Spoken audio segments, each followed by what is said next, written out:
Do you want to learn about God's kingdom mission across the globe? Is your ultimate goal as a follower of Jesus to lead others to Him, but you aren't sure how to do that? Then I'm so glad you're joining us today. I'm your host, Allison Henry, and welcome to the Follow Me podcast. We hope to share what God is doing through missionaries and ministries throughout the world, and give discipleship and evangelism tips so you can follow Christ and His command to spread the gospel. Hello, listeners. Today we have Elise Spencer with us. She is a missionary that we support here at Porterfield Baptist Church, and we're excited to have her here to talk about the call that God has put on her life. So, hello, Elise. Hi. We are so happy to have you joining us. I would like to give you just a little bit of time to introduce yourself, talk about how you came to know the Lord, and where He has led you in ministry. Yeah. So my name's Elise Spencer. I've been serving in South Asia for the last year. I grew up with a family who's Christian, who goes to church. Really was shaped a lot by my mom and dad's faith in the Lord. When I got to high school, I would say that relationship started to become more personal with Jesus. And we grew up moving around a lot. And so I remember in high school, we had moved from Germany to Virginia, and I just remember being so upset. I was like, oh gosh, like, I don't want to do this. I don't want to move. I just made friends. And that was kind of the first time I was honest with God, and was just like, I prayed to stay, and like, we didn't stay. Mm-hmm. But then living in Virginia, I got to just get involved with a lot of things that just the Lord gave me passions for, which was really awesome. And then went to college, kind of lived a lifestyle that wasn't walking with the Lord for probably a year or two, and then found Cru actually in college, and that really just helped to shape my faith in a more personal way, where I learned how to read the Bible. I had a mentor, I had a discipler. Mm-hmm. I was going to Bible studies with girls that were around my age, and that just was really life-changing in just getting to know the Lord really personally. And I would say probably towards like my third year of college is when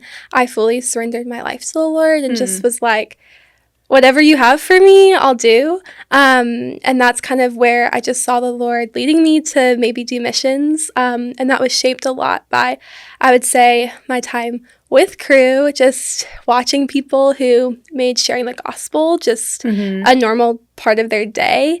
And I was just really encouraged by that. And then just walked with the Lord through some tough times with my family and stuff like that towards the end of my fourth, going into my fifth year of college, and just really felt like the Lord was holding me in that. Yeah. And that was the first time that I really walked with Jesus when something tough happened, and just felt like it was just different than before when I had walked through things. And so I would say that's probably when that relationship started to get really real. And ever since then, I've been walking with Him. So praise the Lord. But, praise the Lord. That's awesome. So how did you kind of feel that calling up from God to join Cru as a missionary?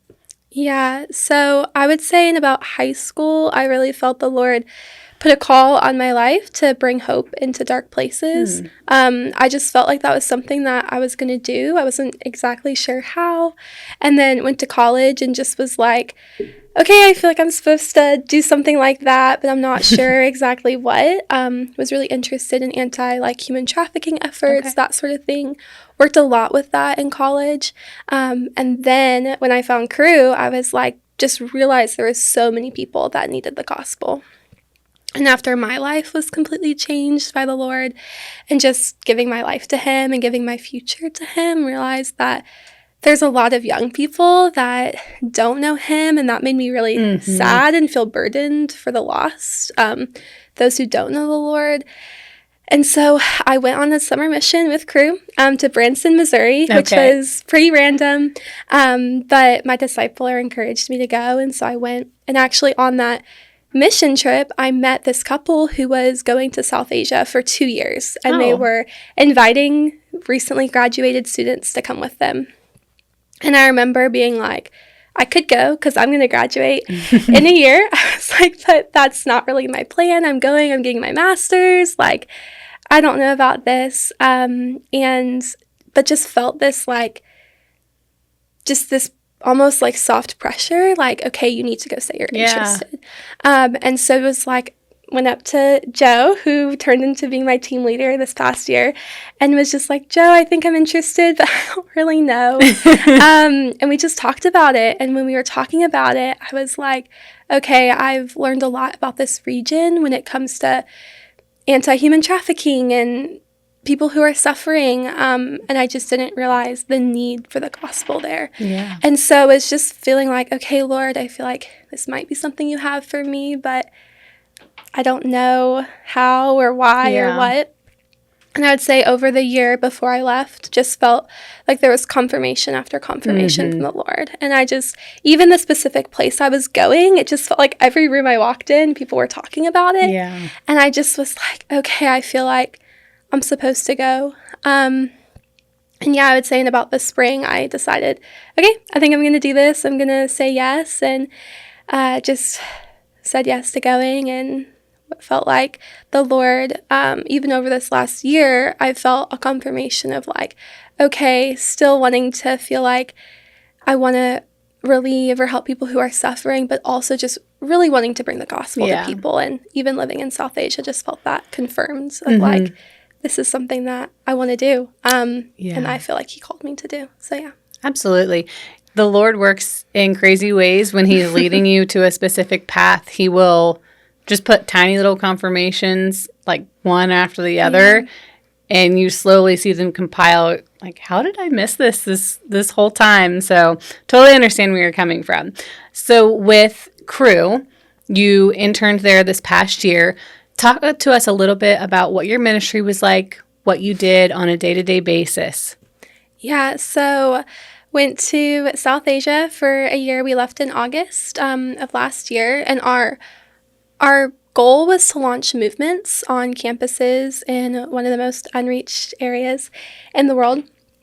And when we got there, there were really no movements that were happening. And so we were just going out every day of the week almost for the first few months and just initiating with students on campuses and just meeting students, making friends, that sort of thing.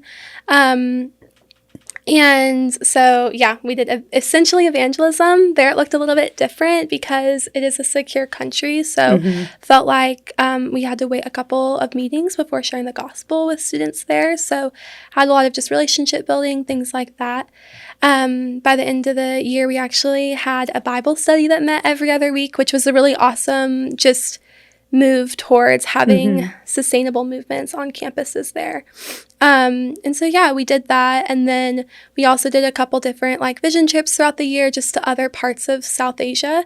That really just helped Crew see, is there more room to launch movements in this region of the world? And so, yeah, that was kind of what the ministry looked like. Yeah. That's great. And the fact that you guys were going to other regions to kind of analyze or look at the potential for how you can spread in that area, especially with the location that you were at, that's so amazing in terms of planning to spread the gospel. So that's exciting, and it gives so much hope for the future on what's on the horizon for Crew there, or not just Crew, but other missionaries as well. But can you tell us a little bit what the transition was like going into another culture? Yeah, it was definitely very different there. South Asia is probably nothing like our culture that we have here. I can imagine. In America. It's super relational. So even things like going to church, you're like, oh, I'll go to church for a couple hours. No, like you're there from 10 a.m. to 6 p.m. is what it felt like. So it just was a lot of just spending a lot more time with people than I ever honestly did here. And so that was really sweet. Just getting to know people was a lot easier there, it felt like, even because you would go to meet with someone and you would just spend hours with them.